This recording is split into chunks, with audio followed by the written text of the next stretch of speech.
All right, I think we can get going.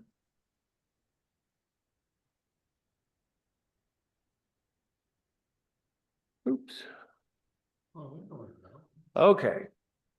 Still seeing my screen? Okay. Yeah, All right. I'm good.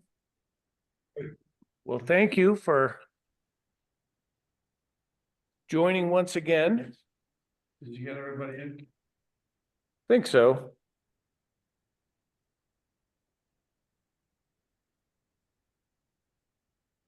Okay.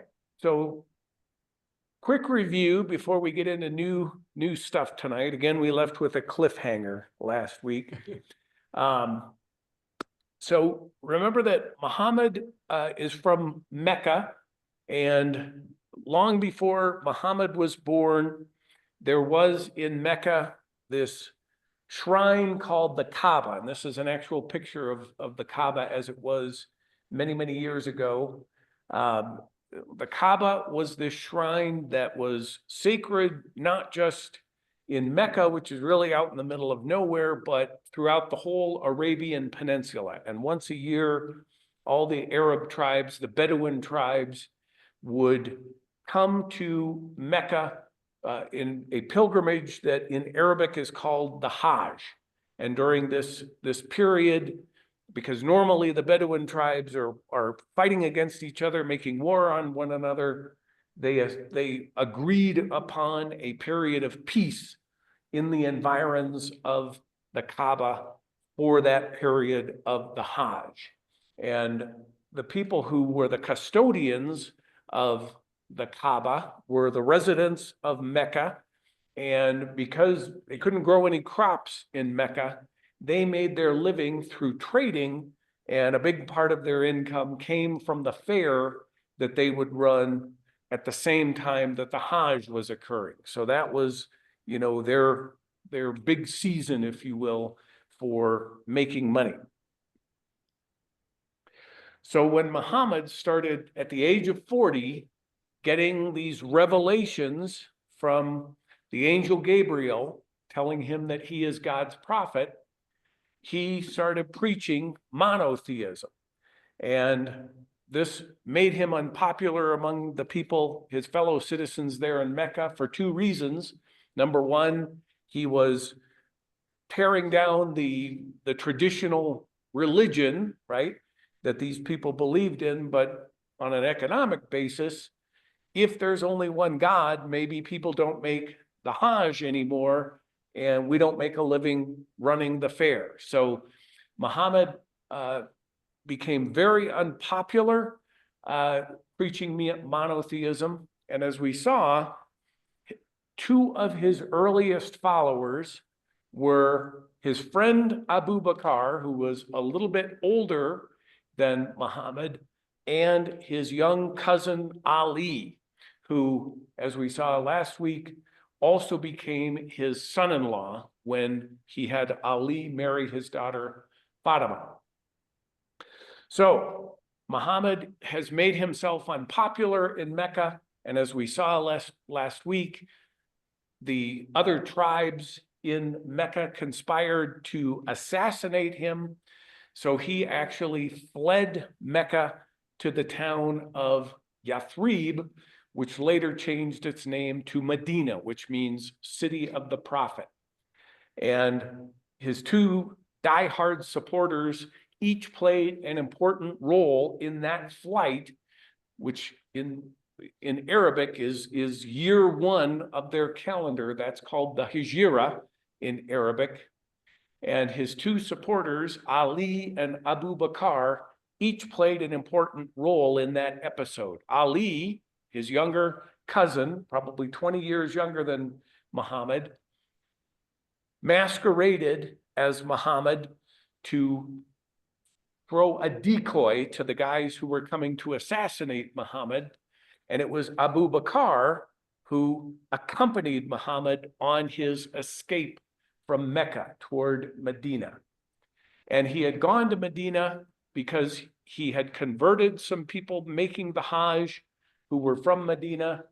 They knew the situation in Medina needed a peacemaker, needed somebody who could help establish peace among the 8 tribes that existed in Medina, and Muhammad played that role.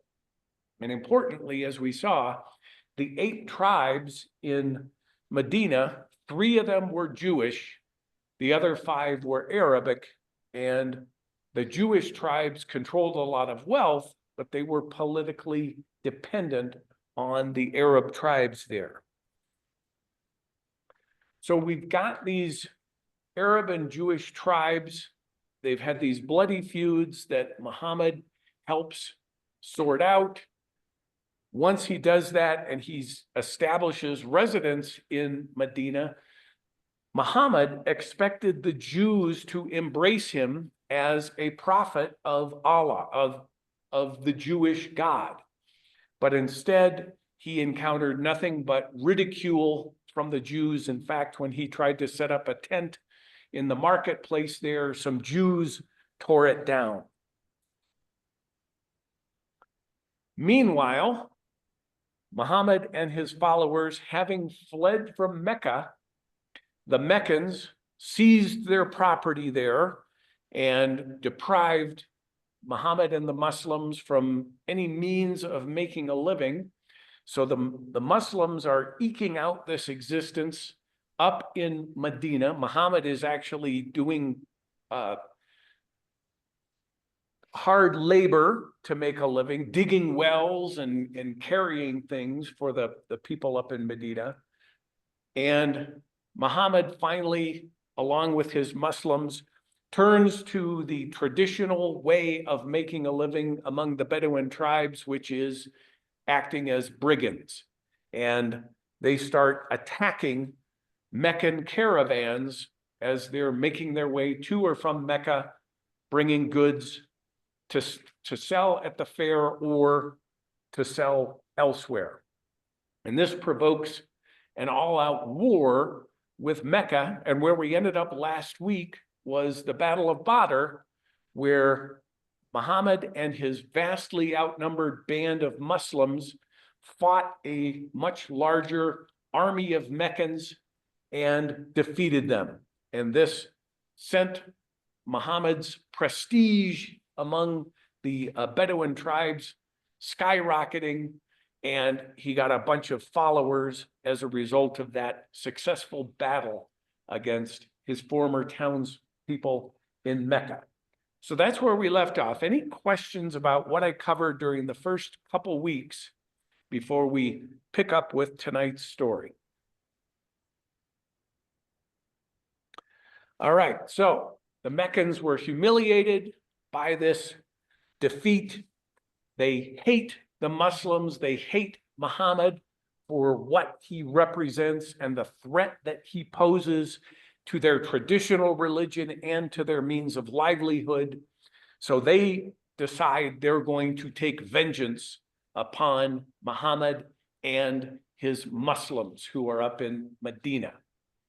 And part of what provokes them is a poet from one of these Jewish tribes up in Medina. Remember, we saw last week that of the 3 Jewish tribes in Medina, the Muslims had actually kicked out one of these tribes over that incident where a Jewish goldsmith embarrassed a Muslim woman by exposing her face after he pinned her clothing, her veils, to a chair while she was in his shop.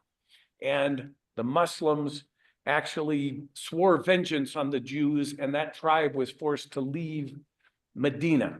Now we're going to have problems with a second Jewish tribe in Medina. And one of the members of this tribe is a poet, and he's writing provocative poetry that he's broadcasting down in Mecca, basically provoking them into attacking. You know, Muhammad has made fools of you with his small band of followers, defeating your mighty army. And so he's sending down these poems to Mecca that's stirring up the hatred that they already feel.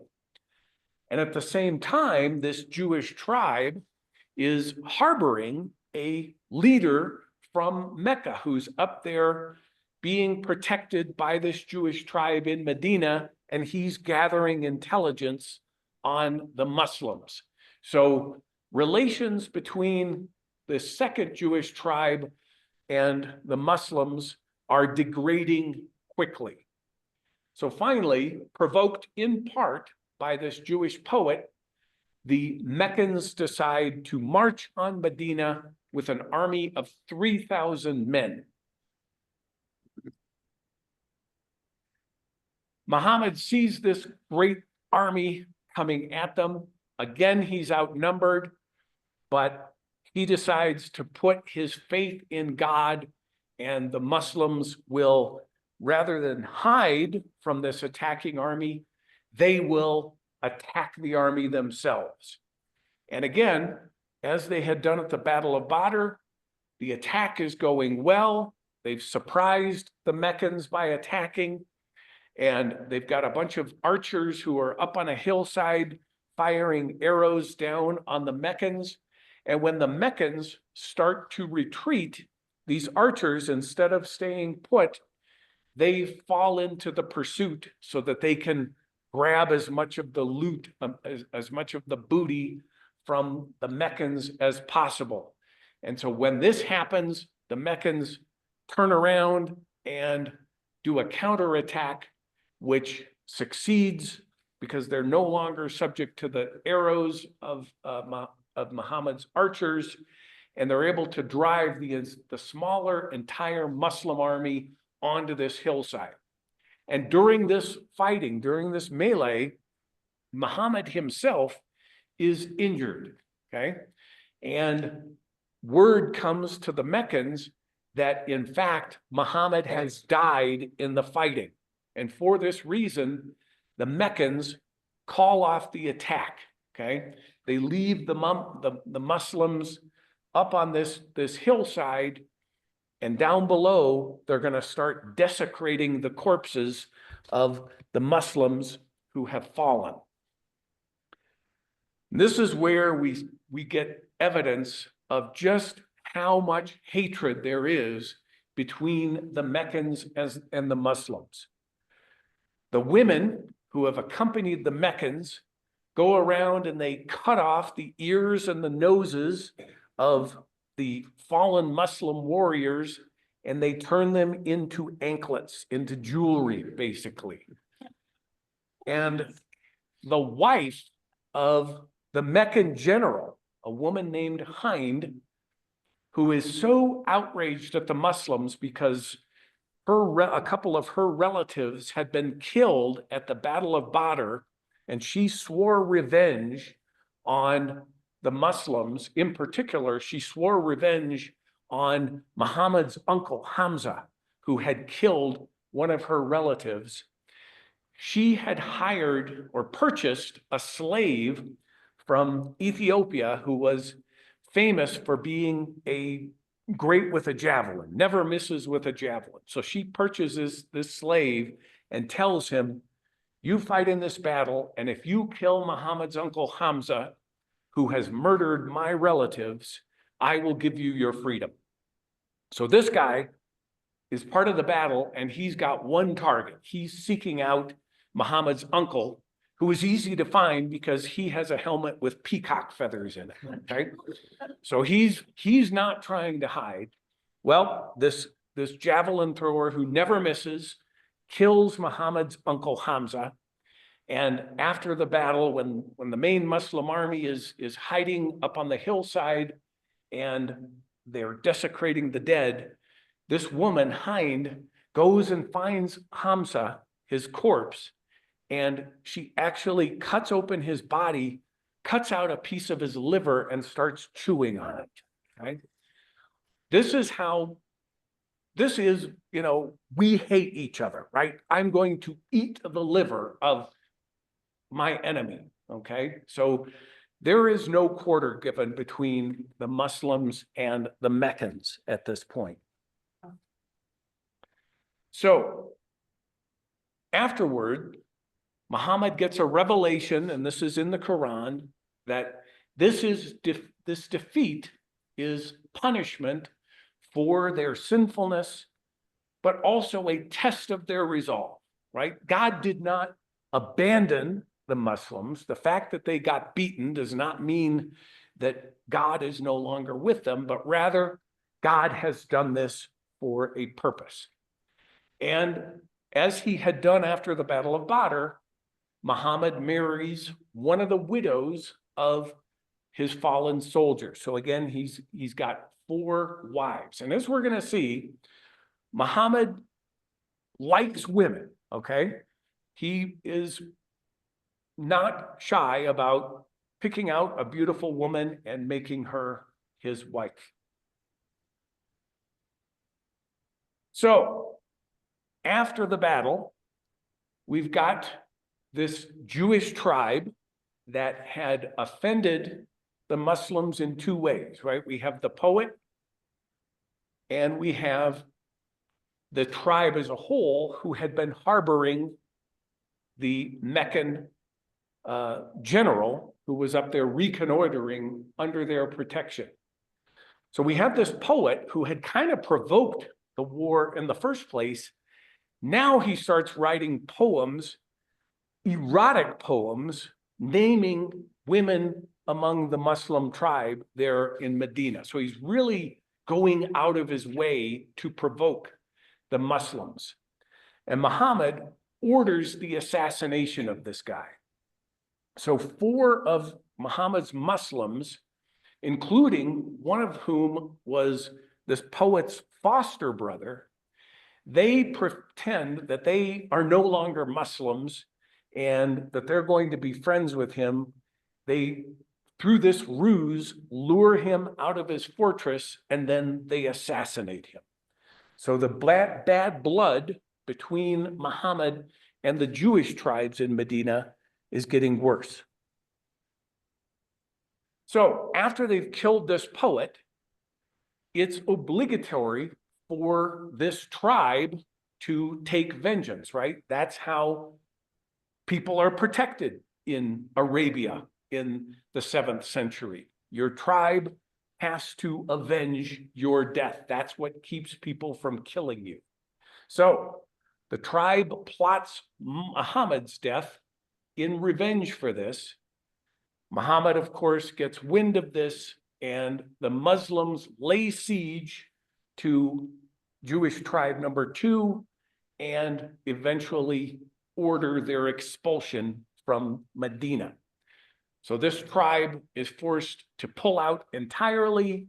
They leave behind their land and their buildings. They take as much of their personal property as they can with them. But Muhammad is able to parcel out the property that they've left behind, and now he and his Muslim followers have financial independence. They're able to make a living there in Medina. So it's about this time that one of the more controversial episodes in Muhammad's love life comes to pass. And this is his marriage to a woman called Zainab.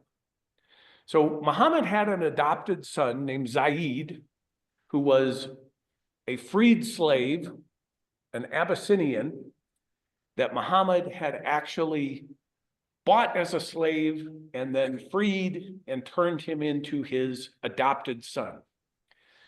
And Zaid had arranged a marriage with this woman, Zainab, and initially she was against marrying Zaid, Muhammad's adopted son, because he was this former slave, but the fact that he was part of the Prophet's family kind of allowed her and her family to overcome that. And so she married Muhammad's adopted son, and she was also Muhammad's first cousin.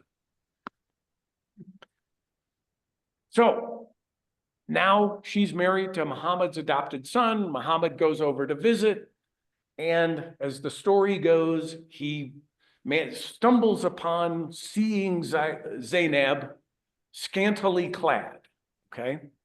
And he is thunderstruck by this vision of beauty. And so he convinces Zainab and Zaid to divorce, and Muhammad marries Zainab. And this is as scandalous then as it would be to us today, right? But Muhammad is the prophet, and the Quran, he gets another revelation from God, basically saying that this marriage is God's will. So it is in the Quran that Muhammad is supposed to marry Zainab, that everything has transpired according to God's will. So back to the war with Mecca.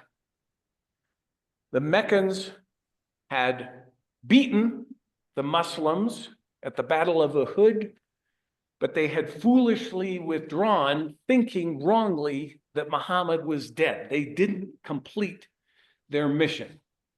And the Muslims are continuing to gain allies and pose a threat to the traditional religion and to the Meccan fair.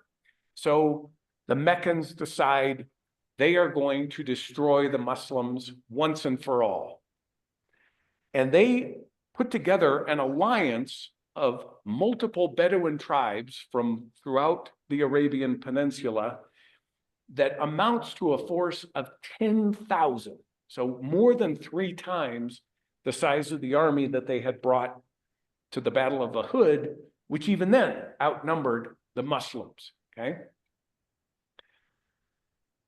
In addition to the foot soldiers, they've got cavalry, and the Jewish tribe that Muhammad had just booted out of Medina, they joined the alliance as well, right? So all of Muhammad's enemies are lined up in this alliance. And when the Medinans and Muhammad and the Muslims there find out about this humongous, unprecedentedly large army that's headed their way, they despair, right? What are we going to do? Well, it's going to take 10 days for the army to get from Mecca to Medina. And one of the followers of Muhammad there in Medina was a guy from Persia who tells Muhammad and his followers about a military tactic that is used in Persia that's never been used in Arabia before. You build a defensive trench, and cavalry can't move through it. You put spikes, wooden stakes inside this trench, and that will prevent the opposing army from using their cavalry against you, okay? Pretty simple military stratagem, but the Arabs had never thought of this before.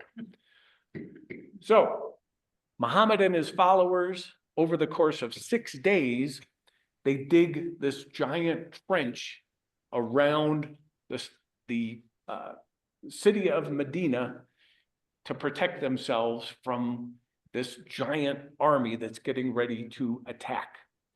At the same time, the Medinans harvest their crops early outside the boundaries of this trench. They're bringing in all the crops so that this attacking army will not be able to forage on their own food.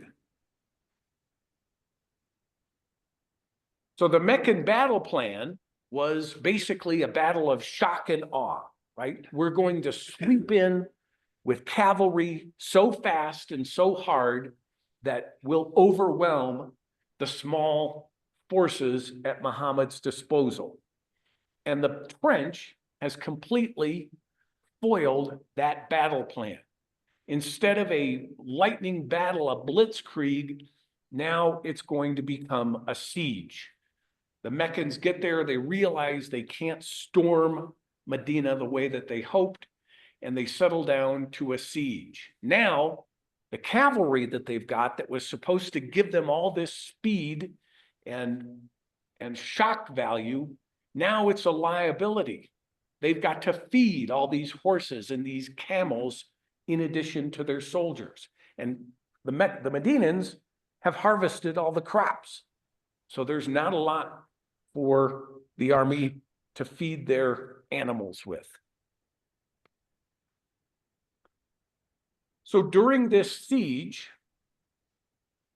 the third Jewish tribe, the last Jewish tribe that's remaining there in Medina, had made an agreement with Muhammad that they would stand with the rest of the city, with the Muslims, and oppose the Meccan force. But when they saw this huge army on the horizon, they started to have second thoughts, and they sent out feelers to have separate peace negotiations with the Meccans, right? Leave us alone and we won't help the Muslims.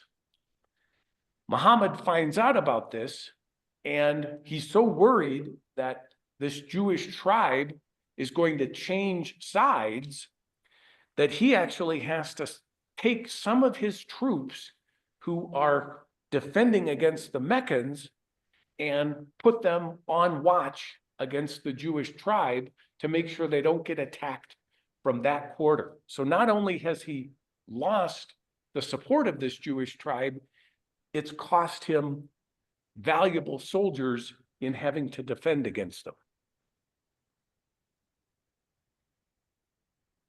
So Muhammad employs a couple of clever tricks to try and retrieve the situation, because again, he's vastly outnumbered, and he's afraid that even though they built this trench, the Meccans are going to be able to storm the city.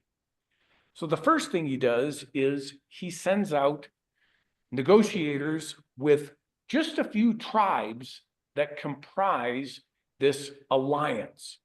And he actually offers a very generous peace term to these separate tribes. And then when he brings this back to the Medinans, his hosts, right, they refuse to ratify it. But by this point, these other tribes in the enemy alliance have shown that they're willing to make a separate deal. And this sows mistrust among the alliance as a whole. Now the alliance is wondering, can we trust this group over here? He also has a mole in the alliance, and he uses this mole, this inside guy, to further divide and conquer the alliance. First of all, this mole goes to the Jewish tribe and he says, you're negotiating with the alliance, make sure that you ask for hostages if you team up with them so that they don't stab you in the back, right? You want hostages from their number to make sure that they don't stab you in the back. If they do, you can kill their hostages. And then he goes to the allies and he warns them, hey, the Jews are going to reach out to you and ask for hostages. And when you give them, he's going to hand those guys over to Muhammad. It's a trick if they ask you for hostages. Well, the Jews do exactly what he has recommended. They reach out and ask for hostages, and the allies say, this is exactly the trick that we were warned about. So it separates this Jewish tribe from the alliance. About this time, the weather changes. It becomes cold and a rainstorm comes in. So you've got these guys who've been expecting a glorious, quick battle where they'll sweep in and come away with a bunch of booty. Now instead, these tribes from all over Arabia are sitting there in miserable conditions. It's cold, it's raining. They don't have any food. Their camels and their horses are starving. And finally, the alliance breaks up. And Muhammad and the Muslims win the siege of Medina, and this shatters Meccan prestige. Remember, they have brought in all of these tribes from throughout Arabia with grand promises of making a fortune, and instead it's all dissolved into this debacle. The Muslims, on the other hand, gain this aura of invincibility, right? A force of 10,000, and Muhammad comes up with these shrewd tactics for defeating this much larger army. So after the Meccans have withdrawn and all of their allies have gone home, we've only got one part of the alliance left, and that's this final Jewish tribe that's stuck there in Medina with some pretty unhappy Muslims. So Muhammad orders his army to lay siege to the Jewish tribe. And geographically, I should explain that Yathrib isn't like a compact village. It's an oasis in the desert, and it's really kind of a bunch of series of little villages, right? So each of these tribes has their own little village. Collectively, it's all one community, but each tribe kind of has its own little enclave. And so the Muslims lay siege to these Jews for 25 days. And finally, the Jews are starving to death, right? They don't have enough food. They don't have any water. They have no choice but to surrender. So they reach out to one of the other Arab tribes that has been their traditional protector in Medina, and they say, can you intercede on our behalf with Muhammad, right? We know that he's not going to have mercy on us. Can you try and use your persuasion to get him to take mercy on us? So this Arabic tribe comes to Muhammad and begs on behalf of the Jews. And Muhammad says, how about I let a member of your tribe decide what the punishment for the Jews will be? And the leader of this Arabic tribe says, yes, that is wise. And Muhammad picks a guy from that tribe who had been wounded in the fighting with the Meccan alliance and who was angry with the Jews because they had parlayed with the alliance. He viewed them as betrayers just as much as the Muslims did. So this guy is given the power to decide what the punishment for the Jews will be. And he says the punishment is that all of the Jewish men will be killed and all of the Jewish women and children will be sold into slavery. And so what happens is Muhammad orders his people to dig deep pits, and the Jewish men from this tribe are brought to him in groups of 6 or 7. They cut off the men's heads and they throw their bodies into these pits. And then the women and the children are paraded out, and Muhammad sees a particularly beautiful Jewish woman among this tribe whose men he has just ordered to be killed, and he takes her for one of his wives.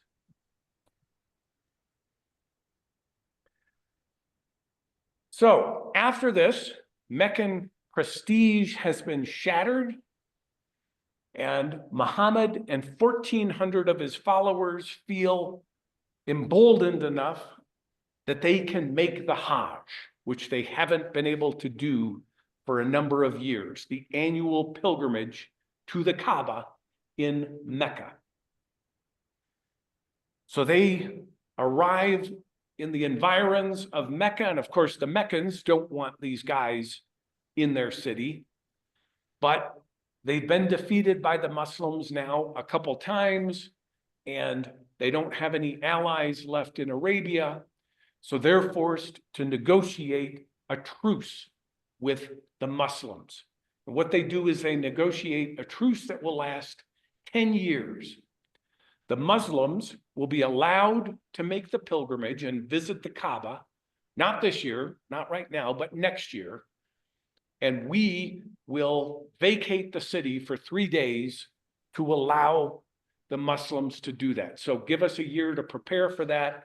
When we know you're coming, we'll get out of Mecca and allow you to visit the Kaaba, right? They can't even be in the same town together. That's how deep the hatred is.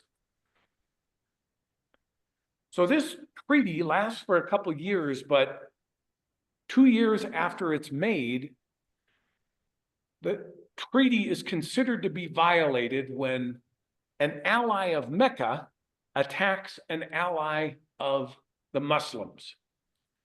So it's not even the Meccans who are breaking the treaty, or the Muslims for that matter. It's like a party once removed on both sides. Nevertheless, Muhammad demands reparations from the Meccans, and they're too proud and feeling that this is unjust since they didn't violate the treaty. So they refuse.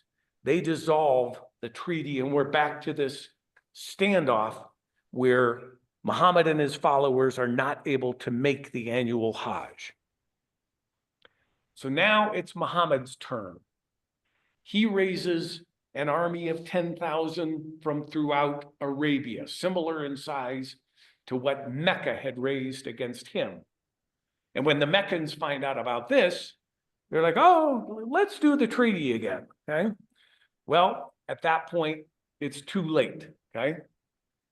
The leader in Mecca even converts to Islam to show, you've won, right? We don't want any violence.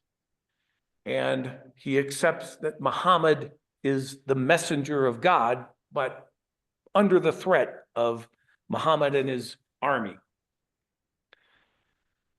The Muslims say no deal, and they basically capture Mecca, and the Meccans don't put up a fight. There are no casualties in the capture of Mecca. Muhammad and a couple of his followers go into the Kaaba, and remember, inside the Kaaba are the idols of all the pagan gods of Arabia. Muhammad smashes all of the pagan idols, and he grabs up a handful of the arrows. Remember, one of the things that happened every year during the Hajj was arrows of divination, where they would throw arrows up in the air, and depending on how they landed, it would foretell the future, right? If you were going to get married that year or go to battle that year. Well, Muhammad grabs these arrows and says, what do arrows have to do with Allah? And throws them out of the Kaaba. So he basically cleans house in the Kaaba, and it becomes a sanctuary just for Allah. All but 10 of the Meccans are pardoned. So Muhammad doesn't take bloody vengeance on Mecca as he did with that Jewish tribe in Medina. Only 10 of them are sentenced to death, and because they had personally mocked Muhammad.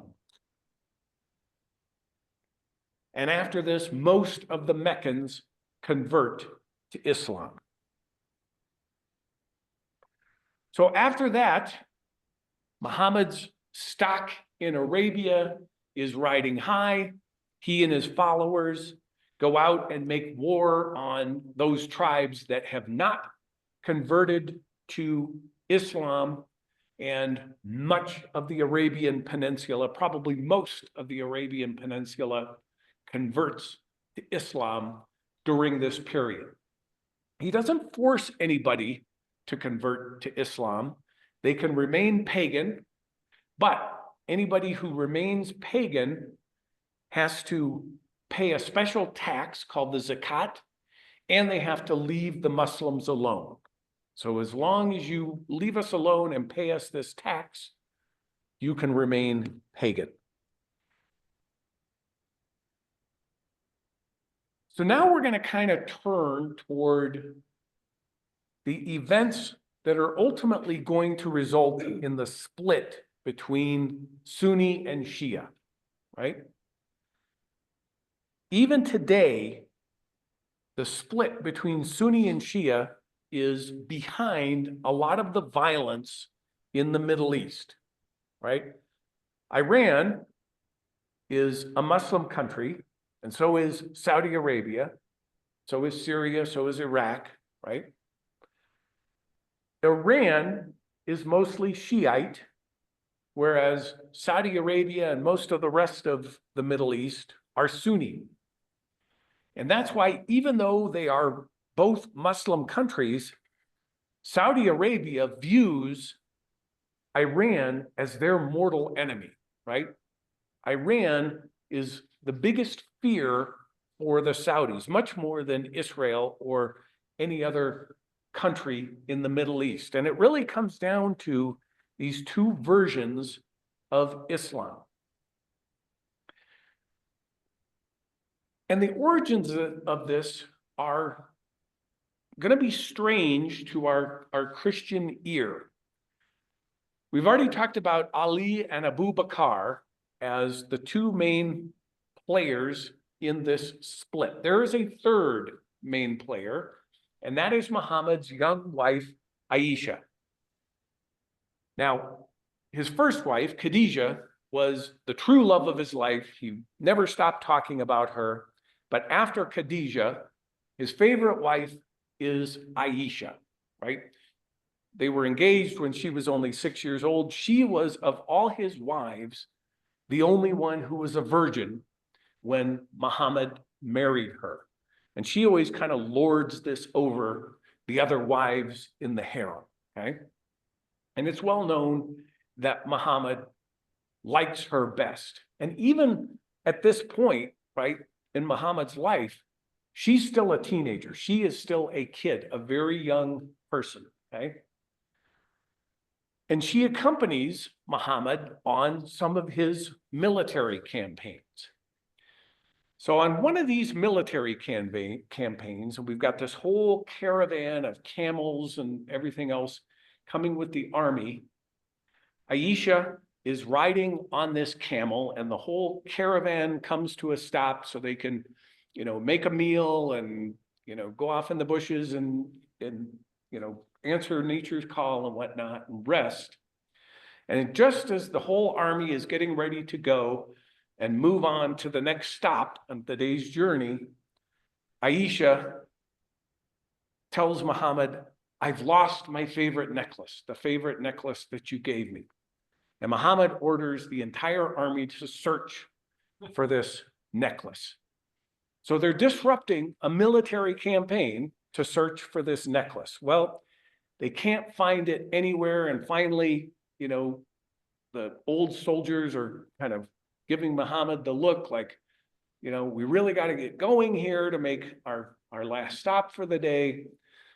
So they order the army to move forward.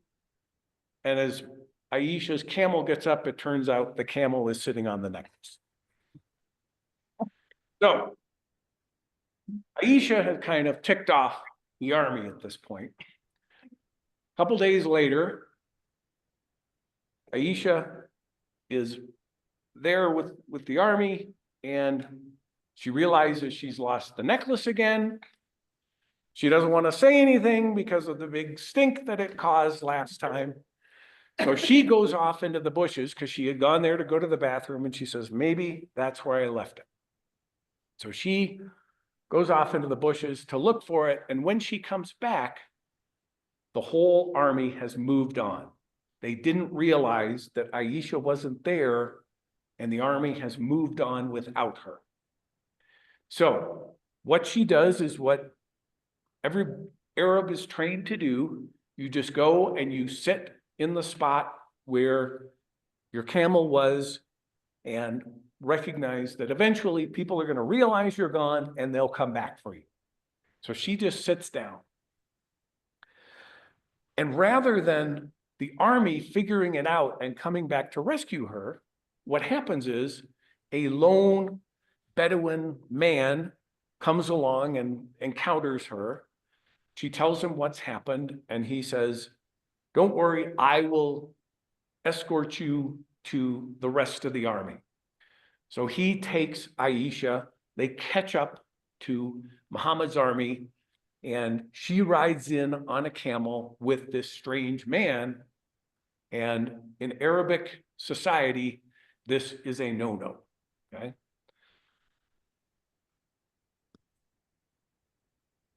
there's a bunch of gossip about, well, what was she doing with this guy? You know, this doesn't look good. And this is where the rift between Aisha and Ali really becomes a chasm, because Ali, Muhammad's little 10-year-old cousin, and also his son-in-law, remember, he was the first one to be a male believer in Islam. Ali says, you should divorce her. She has dishonored you by what she has done. And Muhammad really kind of wrings his hands about this, and Aisha is very worried about it. But a revelation comes to Muhammad, and he comes out and he tells Aisha, I understand now you are blameless in this affair, and I will not divorce you. So the marriage survives, but Aisha now hates Ali with a burning passion for being the one who put this idea in Muhammad's head. So in his dying days, his final days before he passes on, Muhammad lives there in Medina. We talked about this last week. He always lives very simply, right? He mends his own sandals. Any money that he gets from all the raids that his armies are doing, he gives out to the poor. Muhammad lives very, very simply, to the point that his wives complain about how they don't have enough to eat because he's giving everything away to every poor person that comes and asks for something. He divides his time fairly among his wives. This is kind of a big deal among the Arabs, but he spends one night in succession with each of his wives and doesn't show favoritism openly to Aisha. And he remains accessible to the people. Anybody can come and talk to Muhammad. So this is how he lives. He's in control of basically the whole Arabian Peninsula, but he's not living like a king by any stretch of the imagination. He eventually prophesies his own death. And when he does, he makes kind of a cryptic suggestion in there. He says, whoever considers me a mullah, which is the word for head of a household, whoever considers me a mullah, so too is Ali his mullah. So you could interpret this to mean Ali is going to be the head of Muhammad's family after he dies, or maybe it's more metaphorical than that. Maybe what he's saying is, when I die, Ali will be the new leader of this religion that I have founded. And again, it's cryptic, so you could interpret it either way, and that is going to be a big piece of the split between Sunni and Shia. So after this, Muhammad, at the fairly young age of 62, falls ill, and it's pretty clear that he is not going to survive. And it's at this point that Muhammad kind of breaks his normal pattern where he moves to the hut of each of his wives on different nights. He says, I would like to spend my final days in Aisha's hut. So he's openly communicated what everybody knows, right? That Aisha is really his favorite wife. And he's too sick to lead the Friday prayers. So he asks his longtime friend, Abu Bakr, to lead the prayers. And remember, Abu Bakr is Aisha's dad, okay? Abu Bakr means father of the virgin, okay? That's how he's known, is for being Aisha's dad. He was the guy who had accompanied Muhammad on the Hijra, the flight from Mecca. So Abu Bakr is given the job of leading the Friday prayers. And meanwhile, in Aisha's house, two people are paying constant vigil while Muhammad is dying, Aisha and Ali, who hate each other, right? And again, Ali is Muhammad's cousin, but also his son-in-law. He has been married to Muhammad's daughter, Fatima. And when Muhammad dies, there are two different versions of his final moments. One is that he dies in Aisha's arms. The other is that he dies leaning on Ali's shoulder, okay? So the Sunnis and the Shia start the split at the moment of Muhammad's death. When his death is announced, many of his followers deny it. That's impossible. No way Muhammad can die. And Abu Bakr says to them, if you worship the Prophet is dead. But if you worshiped God, God will never die. In other words, Muhammad was just a man. He was God's prophet, but he was just a man. And he was not to be worshiped. And Muhammad had said this himself, right? So don't worship the prophet, worship the God who spoke through the prophet.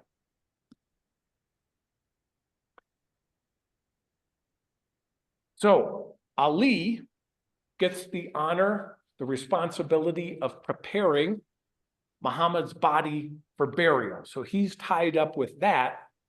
And meanwhile, the natives of Medina realize our leader is dead. We've got to elect somebody new. So they meet with the idea of electing one of their own number to lead the community. And this is where Abu Bakr intercedes and says, hey, the Muslims need to have a voice in this too. And we need to all come together and agree on the new leader of the community. It can't just be the old guard here in Medina that makes this decision. So Abu Bakr nominates two men whom he thinks will make good candidates for leadership, but he has spoken so eloquently and so wisely that everybody realizes the best candidate is Abu Bakr himself. So they nominate Abu Bakr to be the new leader of the Muslim community, leaving out Ali, the guy who is not there because he's taking care of Muhammad's body, right? Doing what he's supposed to do. And the guy that Muhammad himself had said, consider him the Mala, the head of my family, perhaps the head of my religion. And so it's at this point where Abu Bakr is nominated to be the successor of Muhammad in place of Ali that the split occurs. The Shiites are going to view Ali as the true successor of Muhammad, whereas the Sunni recognize Abu Bakr. And we will get into more details on how this plays out next week in our final installment of the origins of Islam. So any questions about what I covered tonight before we wrap it up? Yeah, Lydia. Confused with Shiite. I can see now. Can you repeat the question, whatever she's asking? Yeah, Lydia's, I'll rephrase it. Thank you. Go ahead, I'm sorry. No, I just can't. I don't know the difference between. We'll get more into that next week, but it's basically two branches of Islam, you know, kind of like Protestants and Catholics, if you will. Okay. So it's two different sets of beliefs, but really what it comes down to, the only thing that separates them is who was the true successor of Muhammad. And we're going to get much more into that next week. So she was just confused about what is the difference between Sunni and Shia? Well, aren't there still to this day Sunni and Shia. Yeah, exactly. Yeah. Right. Iran is Shiite and Saudi Arabia and much of the rest of the Middle East are Sunni, and that's why they fight with each other. Down. Mike, I have a question if I could. Yeah, You know, maybe it's oversimplified and I think you just kind of touched on it, but do you think, I mean, to me, it seems like a little bit of the Hatfield and McCoys, you know? yeah. But do you think those in Islam understand the history that you've just beautifully outlined for us up to this point? And are they Yeah, absolutely. I mean, all this stuff is in the Quran. right? I mean, and they just, I mean, it's forgive me for this maybe terrible analogy, but even in our own country, there's so many people in our own country that kind of forget what everybody's been through to get us to where we are 200 plus years. I mean, it's fascinating, Mike. I'm not, there's no answer to it really, but it just seems so bizarre to me that these people would be so fighting with each other for so many years when it's just right there. Am I missing something? You are not missing anything, but I think the same is true of Christianity, right? I mean, So noted, yeah. At least Christianity, we still just look to one guy. Theoretically, anyway. and I've said this all throughout the class, the origins of Islam and the life of Muhammad are so completely different than the origins of Christianity and the life of Jesus. So noted. You just, yeah, it's jarring the first time you hear it, right? And even when I teach it, it still jars me to think the Muslims view Muhammad the way we view Jesus, and yet their lives were so completely different, and the origins of the religions were so completely different. Just so fascinating. Mike, thanks so much for sharing all this. This is really insightful. Thank you. You bet. And there's good stuff next week. Yeah. Minor group. Well, there's a bunch of different little, like the Alawites Yeah. in Syria that are apparently kind of like the Shiites, and I think there's other different little, Yeah, other little groups that are. the biggie is Sunni and Sunnis, Shia. Yep. Next. For next week, we'll wrap it up. Thank you so much for joining God tonight. bless. Thanks, Mike. you. Great job always. Person. Thank you. you. Thank you, Mike. Yep, take care. You as well.